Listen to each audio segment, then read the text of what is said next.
ಸತ್ಯದ ಬೆಳಕಿನಲ್ಲಿ ಎಂಬ ಸಂಚಿಕೆಗೆ ತಮ್ಮೆಲ್ಲರನ್ನ ಸ್ವಾಗತಿಸುತ್ತಾ ದೇವರ ಮನದಾಳದ ಮಾತುಗಳನ್ನು ಹಾಗೂ ಆತನ ಆಲೋಚನೆಗಳನ್ನು ತಮ್ಮೆಲ್ಲರೊಂದಿಗೆ ಹಂಚಿಕೊಳ್ಳಲು ದೇವರು ಕೊಟ್ಟಂತಹ ಈ ಅವಕಾಶಕ್ಕಾಗಿ, ದೇವರ ಮಹಾಕೃಪೆಗಾಗಿ ದೇವರಿಗೆ ನನ್ನ ಕೃತಜ್ಞತೆಗಳನ್ನು ಸಲ್ಲಿಸುತ್ತಾ, ಯೇಸು ಕ್ರಿಸ್ತನ ನಾಮದಲ್ಲಿ ಎಲ್ಲ ಸಹೋದರ ಸಹೋದರಿಯರಿಗೂ ನನ್ನ ವಂದನೆಗಳನ್ನು ಅರ್ಪಿಸುತ್ತಾ, ಒಂದು ತಿಂಗಳ ಹಿಂದೆ ಸಾರ್ವತ್ರಿಕ ಸಭೆಗಳಿಗೆ ದೇವರ ಪ್ರಕಟಣೆ ಎಂಬ ವಿಡಿಯೋನ ಅಪ್ಲೋಡ್ ಮಾಡಿದ್ದೆ. ಆ ವಿಡಿಯೋದಲ್ಲಿ ಇದು ಕ್ರಿಸ್ಮಸ್ ಹಾಗೂ ನ್ಯೂ ಇಯರ್ ಸೀಸನ್ ಆಗಿರೋದ್ರಿಂದ ಕ್ರೈಸ್ತರ ಪ್ರಾರ್ಥನಾ ಜೀವನ ಈ ಸೀಸನಲ್ಲಿ ತುಂಬ ಕಡಿಮೆ ಆಗುತ್ತದೆ. ಹೆಚ್ಚಾಗಿ ಕ್ರೈಸ್ತರು ಸೆಲೆಬ್ರೇಷನಲ್ಲಿ ಆಸಕ್ತರಾಗಿರ್ತಾರೆ. ಇಂತಹ ಸಂದರ್ಭದಲ್ಲೇ ಬಾಧಕನು ಸಭೆಗಳನ್ನು ಬಾಧಿಸುತ್ತಾನೆ, ಸೂರೆ ಮಾಡುತ್ತಾನೆ. ಸಭೆಗಳ ಮೇಲೆ ಅವಾಂತರ ಬರುತ್ತದೆ. ಹಾಗೂ ಆ ವಿಡಿಯೋದಲ್ಲಿ ಏನೆಲ್ಲ ಅಪವಾದಿ ಸೂರೆ ಮಾಡುತ್ತಾನೆ ಎಂಬುದರ ಬಗ್ಗೆ ತಿಳಿಸಿದ್ದೆ. ಆತ್ಮಗಳನ್ನು, ವಿಶೇಷವಾಗಿ ರಕ್ಷಣೆ ಹೊಂದಿದ ಆತ್ಮಗಳು ಹಾಗೂ ರಕ್ಷಣೆ ಹೊಂದಲಾರದಂಥ ಆತ್ಮಗಳನ್ನು ಸಹ ಅಪವಾದಿ ಸೂರೆ ಮಾಡುತ್ತಾನೆ ಎಂಬುದರ ಬಗ್ಗೆ ಆ ವಿಡಿಯೋದಲ್ಲಿ ತಿಳಿಸಿದ್ದೆ. ಇದಕ್ಕೆ ಸಂಬಂಧಪಟ್ಟ ಹಾಗೆ ಅಪವಾದಿ ತನಗಿರುವಂಥ ಕೊಂಚ ಸಮಯವನ್ನು ಉಪಯೋಗಿಸಿ, ತನ್ನ ಕುತಂತ್ರವನ್ನು ಉಪಯೋಗಿಸಿ ಯಾವ ರೀತಿ ಆತ್ಮಗಳನ್ನು ಸೂರೆ ಮಾಡುತ್ತಿದ್ದಾನೆ ಎಂಬುದರ ಬಗ್ಗೆ ಇವತ್ತಿನ ಸಂಚಿಕೆಯಲ್ಲಿ ಕೂಲಂಕುಷವಾಗಿ ತಿಳಿದುಕೊಳ್ಳೋಣ. ನಮ್ಮ ದೇಶದ ವಿಶೇಷವಾದಂತಹ ಸಂಪತ್ತು ಹಾಗೂ ದೇಶದ ಬಲ ಯೌವನಸ್ಥರು. ಆ ಯೌವನಸ್ಥರನ್ನು ಅಪವಾದಿ ಅವರ ಜೀವನಗಳನ್ನು ಯಾವ ರೀತಿ ಸೂರೆ ಮಾಡುತ್ತಿದ್ದಾನೆ ಎಂಬುದನ್ನು ಒಂದು ವಿಡಿಯೋ ಕ್ಲಿಪ್ ನೋಡೋದ್ರ ಮೂಲಕ ನಾವು ತಿಳಿದುಕೊಳ್ಳೋಣ. ಆ್ಯಕ್ಚುಲಿ ಬೆಳಗ್ಗೆ ನ್ಯೂಸ್ ನೋಡುವಂತಹ ಸಂದರ್ಭದಲ್ಲಿ ದೇವರಾತ್ಮರು ಈ ವಿಷಯವನ್ನು, ಈ ಮಾಹಿತಿಯನ್ನು ನನ್ನ ಗಮನಕ್ಕೆ ತಂದರು ಹಾಗೂ ಇದನ್ನು ತಮ್ಮೆಲ್ಲರೊಂದಿಗೆ ಹಂಚಿಕೊಳ್ಳಲು ಪ್ರೇರೇಪಿಸಿದ್ದರಿಂದ ಈ ವಿಡಿಯೋನ ಅಪ್ಲೋಡ್ ಮಾಡ್ತಾ ಇದ್ದೇನೆ. ಬನ್ನಿ ಈಗ ಒಂದು ಚಿಕ್ಕ ವಿಡಿಯೋ ಕ್ಲಿಪ್ಪನ್ನು ವೀಕ್ಷಿಸೋಣ. ಮಟ್ಟಿಗೆ ಡ್ರಗ್ಸ್ ಜಾಸ್ತಿ ಆಗಿದೆ ಕರ್ನಾಟಕದಲ್ಲಿ, ಅದರಲ್ಲೂ ಬೆಂಗಳೂರಿನಲ್ಲಿ. ಉಡ್ತಾ ಪಂಜಾಬಿನ ಕತೆ ಹೇಳ್ತಿದ್ವಲ್ಲ ನಾವು, ಉಡ್ತಾ ಬೆಂಗಳೂರು ಆಗ್ತಾ ಇದೆ, ಉಡ್ತಾ ಕರ್ನಾಟಕ ಆಗ್ತಾ ಇದೆ. ಏನು ಮಾಡ್ತಾ ಇದೆ ವ್ಯವಸ್ಥೆ? ದೇಶ ಹಾಳಾಗಬೇಕು ಅಂತಂದರೆ ಏನು ಮಾಡೋದು ಬೇಡ, ದೇಶದ ಯುವಕರನ್ನು ಹಾದಿ ತಪ್ಪಿಸ್ಬಿಟ್ರೆ ಸಾಕು. ದೇಶದ ಯುವಕರನ್ನು ಹಾದಿ ತಪ್ಪಿಸೋದು ಹೆಂಗೆ? ಅವ್ರಿಗೆ ಇನ್ನೇನು ಮಾಡೋದು ಬೇಡ, ಡ್ರಗ್ಸಿನ ರುಚಿ ಹತ್ತಿಸ್ಬಿಟ್ರೆ ಮುಗಿದೋಯ್ತು. ಅದು ಕೇವಲ ಒನ್ ವೇ ಮಾತ್ರ, ಟೂ ವೇ ಇಲ್ಲವೇ ಇಲ್ಲ. ಹೋಗೋದು ಮಾತ್ರ ಗೊತ್ತು ನಿಮಗೆ, ವಾಪಸ್ ಬರಲಿಕ್ಕೆ ಸಾಧ್ಯವೇ ಇಲ್ಲ. ಈ ಎಚ್ಚರಿಕೆ ನಮಗೆ ಯಾವಾಗಲೂ ಕೂಡ ಇರಬೇಕು. ಬೆಂಗಳೂರಿನಲ್ಲಿ ಎಲ್ಲಿ ನೋಡಿದ್ರಲ್ಲಿ ಡ್ರಗ್ಸ್, ಎಲ್ಲಿ ನೋಡಿದ್ರಲ್ಲಿ ಡ್ರಗ್ಸ್. ಬೆಂಗಳೂರಿನಲ್ಲಿ ಹೇಳೋರಿಲ್ಲ, ಕೇಳೋರಿಲ್ಲ.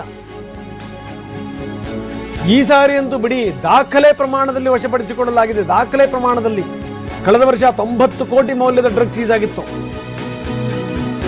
ಈಗ 120 ಕೋಟಿ ರೂಪಾಯಿ ಮೌಲ್ಯದ ಮಾದಕ ವಸ್ತುಗಳನ್ನು ಸೀಸ್ ಮಾಡಲಾಗಿದೆ. ಏನಾಗ್ತಾ ಇದೆ ಬೆಂಗಳೂರಿನಲ್ಲಿ? ಇದು ಕೇವಲ ಗೊತ್ತಿರುವಂಥದ್ದು ಮಾತ್ರ, ಹೊರಗಡೆ ಬಂದಿರೋದು ಮಾತ್ರ. ಇದು ಇನ್ನದೆಷ್ಟು ಕೇಸ್ಗಳು ಹಂಗೆ ಮರೆಯಾಗ್ಬಿಡ್ತಾವೋ. ಬನ್ನಿ, ನಮ್ಮ ಕ್ರೈಮೇಟ್ ಕಿರಣ್ ನಮ್ಮೊಂದಿಗೆ ಈಗ ನೇರ ಸಂಪರ್ಕದಲ್ಲಿದ್ದಾರೆ. ಕಿರಣ್, ಬೆಂಗಳೂರಲ್ಲಿ ಏನು ನಡೀತಾ ಇದೆ? ಎಲ್ಲಿ ನೋಡಿದ್ರಲ್ಲಿ ಮಾದಕ ವಸ್ತುಗಳು, ಎಲ್ಲಿ ನೋಡಿದ್ರಲ್ಲಿ ಏನೋದ್ರಿ ಡ್ರಗ್ಸ್ ಮಾರಾಟ, ಏನು ನಡೀತಾ ಇದೆ ಬೆಂಗಳೂರಿನಲ್ಲಿ? ಬೆಂಗಳೂರು ಏನಾದರೂ ಉಡ್ತಾ ಪಂಜಾಬ್ ಆಗ್ತಾ ಇದೆ, ಏನು ಕತೆ?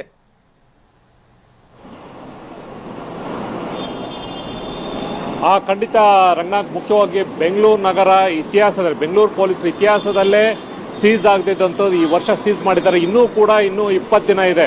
ಹೀಗಾಗಿ ಈಗ ಸಂಬಂಧಪಟ್ಟಂತೆ ಇಲ್ಲಿವರೆಗೂ 120 ಕೋಟಿ ಮೌಲ್ಯದ ಒಂದು ಡ್ರಗ್ಸ್ ಸಿಕ್ಕಿದೆ. ಅದು ಕೂಡ ನೀವು ಈಗಾಗಲೇ ಹೇಳಿದಂಗೆ ಸೀಸ್ ಆಗಿರುವಂಥದ್ದು. ಸೀಸ್ ಆಗದೇ ಇದ್ದು ಇನ್ನೂ ಕೂಡ 3-4 ಪಟ್ಟಿರ್ಬೋದು. ಅಂದರೆ ಬೆಂಗಳೂರಿಗೆ ಎಷ್ಟು ಡ್ರಗ್ಸ್ ಬರುತ್ತೆ ಅಂದರೆ, ಒಂದು ಮೂಲದ ಪ್ರಕಾರ ಸುಮಾರು 500ರಿಂದ 600 ಕೋಟಿ ಡ್ರಗ್ಸು ಬೆಂಗಳೂರು ಸಿಟಿಗೆ, ಅದರಲ್ಲೂ ವಿಶೇಷವಾಗಿ ಈ ಒಂದು ನ್ಯೂ ಇಯರ್ ಸೆಲೆಬ್ರೇಷನ್ಗೆ ಅನ್ನೋ ಕಾರಣಕ್ಕೋಸ್ಕರ ಸಾಕಷ್ಟು ಇಲ್ಲಿಗೆ ಬರ್ತಾ ಇದೆ. 500ರಿಂದ 600 ಕೋಟಿ ಮೌಲ್ಯದ ಒಂದು ಡ್ರಗ್ಸ್ ಬೆಂಗಳೂರಿನಲ್ಲಿ ಕನ್ಸ್ಯೂಮ್ ಅಂದರೆ ಬೇರೆ ಎಲ್ಲ ಸಿಟಿಗಳಿಗಿಂತ ಇಲ್ಲಿ ಬೆಂಗಳೂರಿನಲ್ಲಿ ಕನ್ಸ್ಯೂಮರ್ಸ್ ಜಾಸ್ತಿ ಆಗ್ತಾ ಇರುವಂಥದ್ದು. ಅದರಲ್ಲಿ ಮುಖ್ಯವಾಗಿ ಸಾಫ್ಟ್ವೇರ್, IT ಟೆಕ್ಕೀಸ್ ಇರ್ಬೋದು, ಸ್ಟೂಡೆಂಟ್ಸ್ಗಳಿರ್ಬೋದು, ಯುವಕರಿರ್ಬೋದು, ಪಾರ್ಟಿ ಮಾಡೋಕ್ಕಿರ್ಬೋದು, ಈ ಒಂದು ಪ್ರದೇಶದಲ್ಲಿ ಹೆಚ್ಚು ಡಿಮ್ಯಾಂಡ್ ಇರೋದ್ರಿಂದ ಸಾಕಷ್ಟು ಇಲ್ಲಿಗೆ ಡ್ರಗ್ಸ್ ಬರ್ತಾ ಇದೆ. ಅದು ನಮ್ಮ ಇಂಡಿಯಾದಿಂದ ಬೇರೆ ಬೇರೆ ಜಾರ್ಖಂಡ್, ಒರಿಸ್ಸಾದಿಂದ ಗಾಂಜಾಗಳು ಬರ್ತಾ ಇದ್ರೆ, ಇನ್ನು ಬೇರೆ ಬೇರೆ ದೇಶದಿಂದ ಥೈಲ್ಯಾಂಡ್ ಇರ್ಬೋದು, ಈ ಕಡೆ ಆಫ್ರಿಕನ್ ಕಂಟ್ರೀಸ್ ಇರ್ಬೋದು, ಅಥವಾ ಬೇರೆ ಬೇರೆ ದೇಶಗಳಿಂದ ಕೊಕೇನ್ ಇರ್ಬೋದು, ಅಫೀಮ್ ಇರ್ಬೋದು, ಇವೆಲ್ಲವೂ ಕೂಡ ಇಲ್ಲಿಗೆ, ಮತ್ತು ಹೈಡ್ರೋ ಗಾಂಜಾ ಇವೆಲ್ಲವೂ ಕೂಡ ಬರ್ತಾ ಇದೆ. ಕೆಲವೊಂದು ಪ್ರದೇಶ ಎಸ್ಪೆಷಲಿ ಜಾರ್ಖಂಡ್, ಒರಿಸ್ಸಾ ಇದೆಲ್ಲವೂ ಕೂಡ ಗಾಂಜಾ ಬೆಳೆಯೋಕ್ಕೆ ಕೆಲವೊಂದು ಪರ್ಮಿಷನ್ ಇದೆ, ಅಂದರೆ ಮೆಡಿಸನ್ಗಾಗಿ. ಆದರೆ ಇಲ್ಲೀಗಲ್ ಆಗಿ ಬಸ್ಸಲ್ಲಿರ್ಬೋದು, ಟ್ರೈನಲ್ಲಿರ್ಬೋದು, ಬೇರೆ ಬೇರೆ ವೆಹಿಕಲ್ಸ್ಗಳಲ್ಲಿ ನೇರವಾಗಿ ಇಲ್ಲಿ ಗಾಂಜಾ ಬರ್ತಾ, ಅಂದರೆ ಇಲ್ಲಿಗೆ ಇಷ್ಟೊಂದು ಬರ್ತಾ ಇದೆ ಅಂದರೆ ಎಷ್ಟು ಜನ ಕನ್ಸ್ಯೂಮರ್ಸ್ ಇರ್ಬೋದು ಅನ್ನೋದು. ಈಗಾಗಲೇ ಸ್ಪೆಷಲ್ ಡ್ರೈವ್ ಮಾಡ್ಕೊಂಡು ಬೆಂಗಳೂರು ಸಿಟಿ ಪೊಲೀಸರು ಸಾಕಷ್ಟು ರೈಡ್ಗಳನ್ನ ಮಾಡ್ತಾ ಇದ್ದಾರೆ. ಅದರಲ್ಲಿ ವಿಶೇಷವಾಗಿ CCBಯ ನಾರ್ಕೋಟಿಕ್ಸ್ ವಿಭಾಗ ಏನಿದೆ ಅದಕ್ಕೆ ಸಾಕಷ್ಟು ಎಫರ್ಟನ್ನು ಹಾಕ್ತಾ ಇದ್ದಾರೆ. ಹಿಡಿಯುವಂಥದ್ದು, ಸ್ಪೆಷಲ್ ಡ್ರೈವ್ ಮಾಡೋದು, ಜೊತೆಗೆ ಅವೇರ್ನೆಸ್ ಕ್ರಿಯೇಟ್ ಮಾಡೋದು, ಜೊತೆಗೆ ಇದೆಲ್ಲವೂ ಕೂಡ. ಆದರೂ ಕೂಡ ಇದು ವರ್ಷದಿಂದ ವರ್ಷಕ್ಕೆ ಜಾಸ್ತಿನೇ ಆಗ್ತಾ ಇದೆ. ಕಳೆದ ವರ್ಷ 90 ಕೋಟಿ ಸೀಸ್ ಮಾಡಿದರೆ ಈ ವರ್ಷ ಇನ್ನೂ ಮುಗ್ದಿಲ್ಲ, ಆಗಲೇ 120 ಕೋಟಿ ಡ್ರಗ್ಸನ್ನು, ಅದು MDMA ಇರ್ಬೋದು, ಸಿಂಥೆಟಿಕ್ ಡ್ರಗ್ಸ್ ಇರ್ಬೋದು, ಜೊತೆಗೆ ಗಾಂಜಾ, ಹೈಡ್ರೋ ಗಾಂಜಾ ಇವೆಲ್ಲವೂ ಕೂಡ ಕೊಕೇನ್ ಇಲ್ಲಿದೆ. ಅದರಲ್ಲಿ ಇನ್ನೂ ಒಂದು ವಿಶೇಷ ಅಂತಂದರೆ, ಇಲ್ಲಿ ಸ್ಟೂಡೆಂಟ್ ವೀಸಾದಲ್ಲಿ ಬರುವಂಥ ಆಫ್ರಿಕನ್ ಕಂಟ್ರೀಸ್ ಏನು ಸ್ಟೂಡೆಂಟ್ಸ್ಗಳು, ಇವರು ವೀಸಾ ಮುಗಿದ್ರು ಎಕ್ಸ್ಪೈರ್ ಆದರೂ ಕೂಡ ಹೋಗೋದಿಲ್ಲ, ಇಲ್ಲೇ ಒಂದು ಮನೆ ಮಾಡ್ಕೊಂಡು ಅವ್ರ ಬಿಸ್ನೆಸ್ಸನ್ನೇ ಮಾಡ್ಕೊಬಿಟ್ಟಿದ್ದಾರೆ. ಅವ್ರ ಪ್ರೊಫೆಷನನ್ನು ಡ್ರಗ್ಸ್ ಪ್ಲೆಡ್ಲರ್ಸ್ ಆಗಿ ಒಂದು ಕನ್ವರ್ಟ್ ಆಗಿ ಇಲ್ಲಿ ಮಾಡ್ತಾ ಇರೋದಂತ. ಅದರಲ್ಲೂ ಭಯ ಆಗುವಂಥದ್ದು ವಿಚಾರ ಅಂತ ಅಂದರೆ, ಕಾಲೇಜ್ ಸ್ಟೂಡೆಂಟ್ಸ್ ಹೆಚ್ಚಿನ ಒಂದು ಡಿಮ್ಯಾಂಡ್ ಇದೆ, ಅಲ್ಲಿ ಕನ್ಸ್ಯೂಮ್ ಮಾಡ್ತಾ ಇರುವಂಥದ್ದು ಈಗ ಒಂದು ರಿಪೋರ್ಟಲ್ಲಿ ಕೂಡ ಕೇಳಿ ಬರ್ತಾ ಇದೆ. ಹಾಗಾಗಿ ಇನ್ನು ಇಲ್ಲಿಯ ನೀವು ಸಂಬಂಧಪಟ್ಟಂತೆ ಇನ್ನೂ ಕೂಡ ಸಾಕಷ್ಟು, ಅಂದರೆ ಎಷ್ಟು ಮಟ್ಟಿಗೆ ಡಿಮ್ಯಾಂಡು, ಮತ್ತು ಇಲ್ಲೇ ಪ್ರೊಡಕ್ಷನ್ ಆಗುವಂಥದ್ದು, ಬೆಂಗಳೂರಿನ ಔಟ್ಸ್ಕರ್ಟ್ಸಲ್ಲಿ ಅಲ್ಲೇ ಒಂದು ರೆಡಿ ಮಾಡುವಂಥ ಕೆಮಿಕಲ್ಸ್ನ ರೆಡಿ ಮಾಡಿಕೊಂಡು ಅದನ್ನೇ ಕೂಡ ಡಿಸ್ಟ್ರಿಬ್ಯೂಷನ್ ಮಾಡುವಂಥ ಕೆಲಸವನ್ನು ಮಾಡ್ತಾ ಇದ್ದಾರೆ. ರಂಗನಾಥ್, ಓಕೆ, ಎಚ್ಚೆತ್ತುಗಳಿಲ್ಲಾದರೆ ಭಾಳ ಕಷ್ಟ ಇದೆ. ಮುಂದಿನ ದಿನಗಳಲ್ಲಿ ನಮ್ಮ ಮಕ್ಕಳುಗಳನ್ನು ರಕ್ಷಣೆ ಮಾಡಿಕೊಳ್ಳುವಂಥದ್ದೇ ಒಂದು ದೊಡ್ಡ ಕೆಲಸ. ಈಗ ಬೆಂಗಳೂರಿನಲ್ಲಿ, ಕರ್ನಾಟಕದ ಶ್ರೀಮಂತರಲ್ಲಿ, ಸೆಲೆಬ್ರಿಟಿಗಳಲ್ಲಿ ದೊಡ್ಡ ಸಮಸ್ಯೆ ಹೆಂಗೆ ಗೊತ್ತಾ? ತಮ್ಮ ಮಕ್ಕಳನ್ನ ಕಂಟ್ರೋಲ್ ಮಾಡೋದು ಹೆಂಗಪ್ಪ ಅಂತ. ಅವ್ರೇನು ಕಡ್ದು ಕಟ್ಟೆ ಹಾಕೋದು ಬೇಡ, ದುಡಿಯೋದು ಬೇಡ, ದುಃಖ ಪಡೋದು ಬೇಡ, ದುಃಖ ಕೊಡದಿದ್ದರೆ ಸಾಕವರು, ಅಂಥ ಸ್ಥಿತಿ ಬಂದಿದೆ. ನಾನು ಹೇಳಿದ್ನಲ್ಲ, ಒಂದು ಸರಿ ನೀವೇನಾದರೂ ಅದರಲ್ಲಿ ಹೋಗಿಬಿಟ್ರೆ ಜನ್ಮದಲ್ಲಿ ನೀವು ವಾಪಸ್ ಬರಲ್ಲ, ನಿಮ್ಮ ಬದುಕು ಬರ್ಬಾದ್. ಅದಕ್ಕೆ ಒಂದು ವ್ಯವಸ್ಥೆಯ ಬೆಂಬಲ ಇಲ್ದೇ ಇದೆಲ್ಲದೂ ಕೂಡ ಆಗುತ್ತಾ? ಪೊಲೀಸರು ಜಾಗೃತರಾಗಬೇಕು. ಈ ಸಂದೇಶವನ್ನು ಆಲಿಸುತ್ತಿರುವಂತಹ ಸಹೋದರ ಸಹೋದರಿ, ನಮ್ಮ ದೇಶದ ವಿಶೇಷವಾದ ಸಂಪತ್ತು ಹಾಗೂ ನಮ್ಮ ದೇಶದ ಬಲವಾದ ಯೌವನಸ್ಥರನ್ನು ಕಾಪಾಡಿಕೊಳ್ಳುವುದು ನಮ್ಮ ಆದ್ಯ ಕರ್ತವ್ಯವಾಗಿದೆ.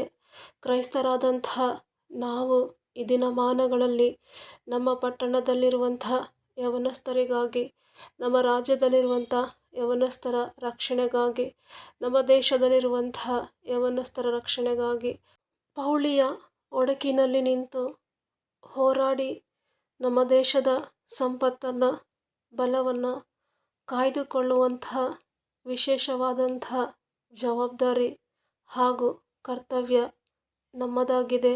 ಆದ್ದರಿಂದ ಈ ಸಂದೇಶವನ್ನು ಆಲಿಸುತ್ತಿರುವಂಥ ಪ್ರತಿಯೊಬ್ಬ ಕ್ರೈಸ್ತ ಸಹೋದರ ಸಹೋದರಿಯರಲ್ಲಿ ನಾನು ಮನವಿ ಮಾಡಿಕೊಳ್ಳುವುದೇನೆಂತಂದರೆ, ಈ ಲೋಕದ ಕಾರ್ಗತ್ತಲೆಯಲ್ಲಿ ನಶಿಸಿ ಹೋಗ್ತಿರುವಂಥ ಯೌವನಸ್ಥರ ಜೀವನಗಳನ್ನು ಕ್ರೈಸ್ತರಾದಂಥ ನಾವು ಪ್ರಾರ್ಥನೆ ಎಂಬ ಬೆಳಕನ್ನು ಈ ಕತ್ತಲೆಯಲ್ಲಿ ಬೆಳಗಿಸಬೇಕಾಗಿದೆ.